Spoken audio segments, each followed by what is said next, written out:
მოშვებას დღეს თბილისობაზე საწნახელში ოპოზიციონერები არ შეუნიშნავთ. თბილისობის დღესასწაულს ჩვენი ქვეყნის აწუხე ყოფილი საგარეო საქმეთა მინისტრი პროტოკოლის მარწუხებისგან თავისუფალი შეხვდა, თუმცა დრო არა სახალხო ზეიმს, არამედ ჟურნალისტებთან შეხვედრებს დაუთმო.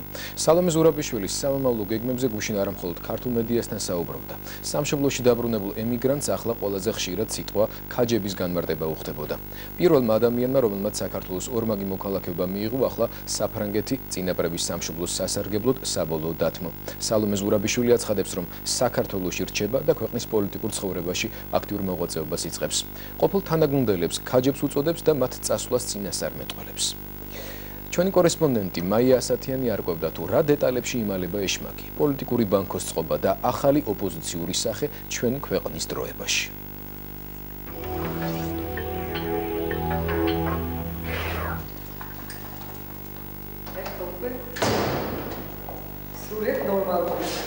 სრულიად ნორმალური, იმიტომ რომ გარეთ ასე თავისუფლად ბოლოს როდის გამოვიდა აღარ წახსოვს. ახლა უმუშევარია ოღონდ დროებით.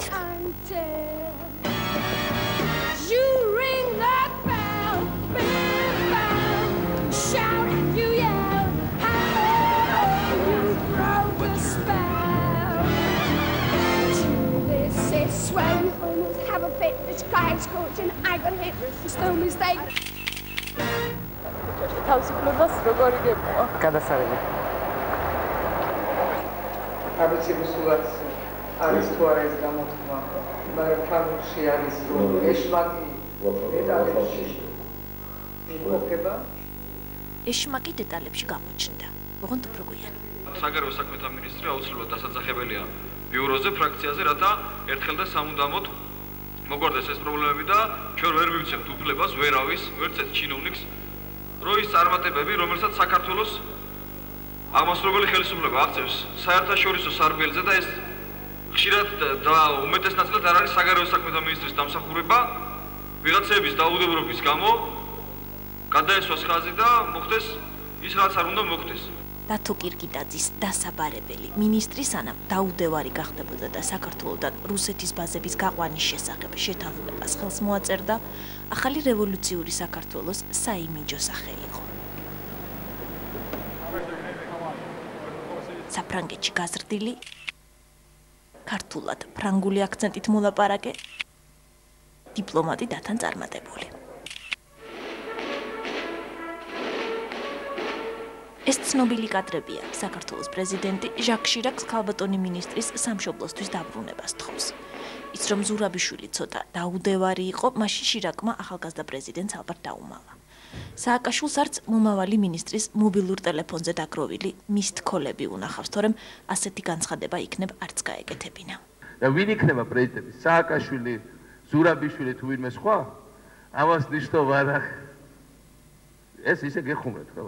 პრეზიდენტის ხუმრობაზე ყველამ გაიცინა, თუმცა მაშინ ქვეყნის პირველ პირს კიდევ ერთი პრეზიდენტის ხუმრობა არ გახსენებია, როცა უკვე თვითონ უნდა გაეცინა. იქნები საქართველოს პრეზიდენტი. ეს არ ვიცი, შეიძლება ეგეც იყოს.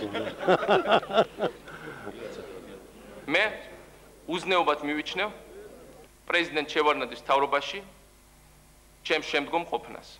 ეს 2001 წელია. იუსტიციის მინისტრი სავარძელს საჯარო სატელევიზიო გამოსვლით ტოვებს და დიდ ავიაციაში ბრუნდება. ესეც იმავე ტელევიზიის ეთერია, ოღონდ უკვე წლების შემდეგ. ისევ დროშები ზურგს უკან და იგივე სკანდალურად თამამი ტონი. ერთი სხვაობით. სააკაშვილმა შევარდნაძის ხელისუფლებას უზნეო უწოდა, ზურაბიშვილმა სააკაშვილისას კი ქაჯები. ეს ადამიანები კი არ არიან, ქაჯები არიან. დღეს იხსენებს, რომ ქართულ პოლიტიკაში ახალი ტერმინი სპონტანურად პირდაპირ ეთერში დაიბადა. ისევე როგორც თავად გამოსვლა. სულ ბოლო წვეთი იყო ის, რომ მე პროტესტი გავაცხადე შეურაცხყოფაზე. და ვთქვი, რომ ერთის მხრივ გასაგები არის, რომ პარლამენტის კითხვები არის და ამ კითხვებზე პასუხი და სხვათა შორის მე მივედი პასუხებისთვის არაერთხელ, არამედ ორჯერ. მაგრამ პირადი შეურაცხყოფა მე ამისთვის არ ჩამოსულ ვარ და ვერ გავიგე რატო უნდა მივიღო შეურაცხყოფა და რატო უნდა შევეგუო შეურაცხყოფას. და მე მაგალითად ერთ წელიწადი ნახევარზე მეტი არის რაც აქ ვარ და მე მგონი რომ არც ერთი სიტყვა არავის მიმართ შეურაცხყოფილი არ მithქვამს. ეს მე მგონი არის ის რაც არის მთავარი განსხვავება ქაჯების და სხვების შორის. ძველი და ყველასთვის ადვილად გასაგების სიტყვა ქაჯის მნიშვნელობას ახლა ამ მაგიდასთან ხშირად შიფრავენ. ვერც მივხვდები, რომ რუსთაველის ენით ელაპარაკებოდა. ქაჯებს ქვია ადამიანები არიანო, გრძნეულნი, რაც ლევანდელ დღეს ითარგმნება როგორც ჩუმად მაკეთებელნი და ერთად რებულნი. აი მე რომ ეს სიტყვა გუნდი, ეს არის ერთად რებულნი.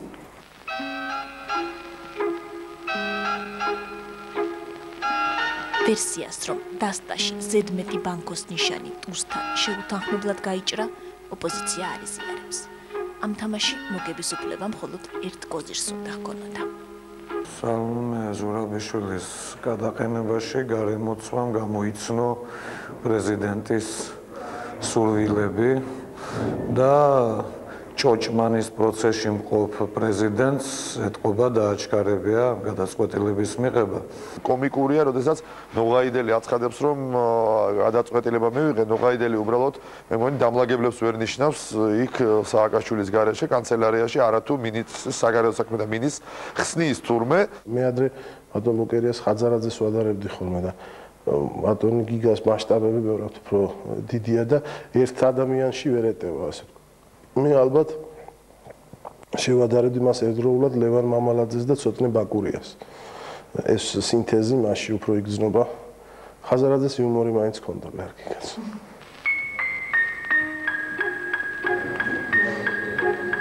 ბანკოს პოლიტიკურ დასტაში ახალი ნიშანი მალევე გამოჩნდა. უშიშროების საბჭოს ყოფილი მდივანი საზოგადოებას ქართულ-რუსულ მოლაპარაკებებზეც ახსოვს. ოღონდ ასეთი განცხადებით. Считаем, что настало время, так сказать, не быть заложниками, так сказать, вопроса вывода баз. Нам надо раскрывать новое окно, новые двери для установления и потом последующего расширения нашего двустороннего военного сотрудничества. უკვე განთავისუფლების შემდეგ ღიად ამბობს, რომ პრეზიდენტის კრიტიკა პირველად ტელევიზიით მოისმინა. მანამდე სააკაშვილი პირად საუბრებში ეუბნებოდა, რომ ყველაფერი რიგზეა.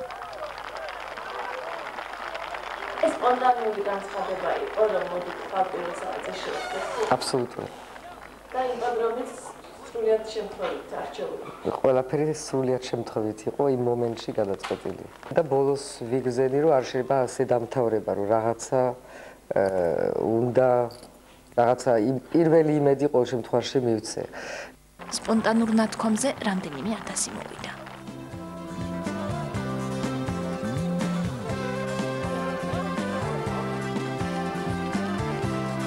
რომ საქართველოში ქაჯები კი არ მოდიან, ქაჯები მიდიან.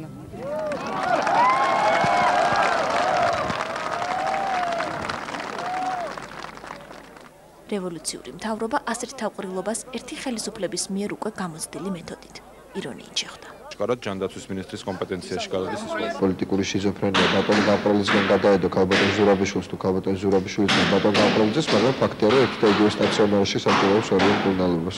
რა ხდება? მე ერთი რამ მაინტერესებს, ხა თანამდებობაზე ხალხი პოზიციაში ან ოპოზიციაში იმის მიხედვით არიან, თანამდებობა ექნებათ თუ არ ექნებათ? ნინო ბურჯანაძეს გადაუარე. იმისათვის რომ იკადრა ის, რაც არ უნდა იკადროს ქალბატონმა. ტყუილი იკადრა. ოპოზიციონერი ბურჯანაძის ასეთი ტონით კრიტიკა მაშინ შევარდნაძეს ძვირი დაუჭდა. პარლამენტის თავმჯდომარის რეიტინგი ამ განცხადების შემდეგ საგრძნობლად გაიზარდა. სულ მეცინებოდა და რომ ვერ გაიგეს, რომ რაც უფრო მლამძღავდნენ არ შეურაცხყოფა, ჩემი რეიტინგი ყოველ დღე უფრო მაღალი ხდებოდა და ამასაც გაგება უნდა და სამოქმედო გეგმები უკვე დასახული აქვს. კონსულტაციებს ყველა თანამოაზრესთან აპირებს. არ გაერთიანდება დემოკრატიული ოპოზიცია ერთი თუნდაც მიმზიდველი ფიგურის გამო იმ უბრალო მიზეზის გამო, რომ ასეთი გაერთიანებები ეს არის ლიდერი და სხვები. თუ ის იბრძოლებს, როგორც ის ამბობს, ქართული სახელმწიფოსთვის, ჩვენ ყოველთვის ვიქნებით თანამოაზრეები ქართული სახელმწიფოს მშენებლობაში, ვიქნებით ქართული სახელმწიფოსთვის ბრძოლაში, ნამდვილად მისი თანამდგომნი და ეს დანარჩენი უკვე მის სურვილზეა. მეჩვენება რომ ჯერ თვითონ მზად არ არის თქვა პოლიტიკოსის კარიერისთვის, მან უბრალოდ მიიღო ემოციური გადაწყვეტილება და პირველი ასე ვთქვათ ლოგიკური განაცხადი გააკეთა რომ ისწავლა პოლიტიკაში, მაგრამ რას გააკეთებს პოლიტიკაში, რა ნაბიჯებს გადადგამს, ვისთან ერთად გადადგამს, მას პოზიცია არ აქვს ჩამოყალიბებული. ესე რომ დღესდღეობით ამაზე ლაპარაკი ჩემი აზრით ადრევია. ახალ თამაში ჩართვას დამოუკიდებლად გეგმავს ოღონდ საკუთარი გუნდით. მე რადგანს არა მაქვს გამოცდილება პოლიტიკური, აუცილებელი არის რომ მივიღო გამოცდილება პოლიტიკური და ასეთი გამოცდილება მხოლოდ არჩევნების საშუალებით ხდება. აუცილებელი არის ასევე რომ მოძრაობა შეიქმნას, საზოგადოებრივი და ცივილური მოძრაობა არის აუცილებელი. იმიტომ ეს არის ის, რაც საკლია დღეს ქართულ დემოკრატიას. საფრანგეთში ქართული დიპლომატის უცნაურ გათავისუფლებას მეორე დღესვე გამოეხმაურენ. საფრანგეთის საგარეო საქმეთა სამინისტროს მაღალჩინოსანი პროტოკოლის უფროსი ამბობს, რომ მისი ყოფილი კოლეგისთვის ყბადაღებული დაუდევრობა არ შეუმჩნევია. სალომე ზურაბიშვილის მოღვაწეობა საქართველოს საგარეო საქმეთა მინისტრის პოსტზე ჩვენ ძალიან მაღალ შეფასებას ვაძლევდით. ქართული დიპლომატის რანგში მას საკმაოდ სერიოზული წარმატებები ჰქონდა.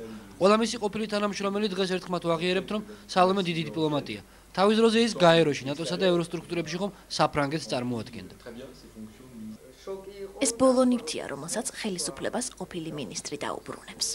ჯანი, არაჩვენო ყველას, რომ ტექნიკურად უნიჭუხარ ძალიან. არა, მაგითო ეს არის დასაბრუნებელი ტელეფონი, რომელიც ეკუთვნის ხელისუფლებას და მე ამაზე შეიძლება ხელისუფლებას არ ეკუთვნის. თუ თავრობას, თუ რას მაინც იქახარ. სახელმწიფო. სახელისუფლებო ფუფუნების საგნები უკვე აღარ აქვს. მისი დაცვაც დღეს მხოლოდ ერთი ადამიანისგან შედგება. ცუდად. ჩამი. ჩხუბი მორევაზი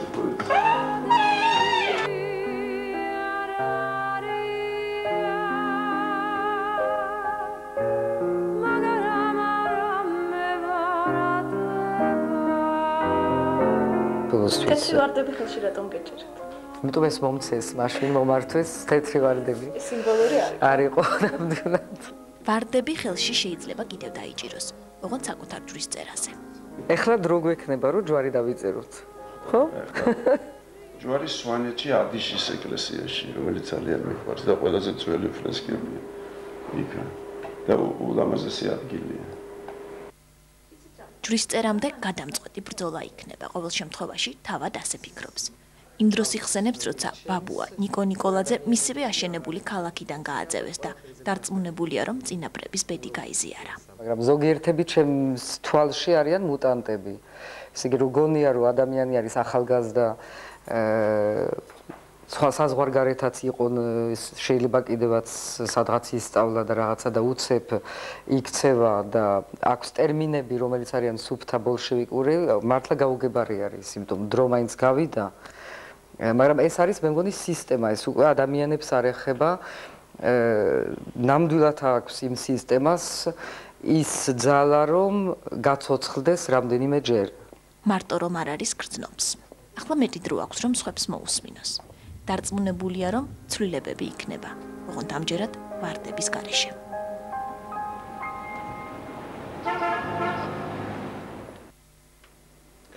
პოლიტიკური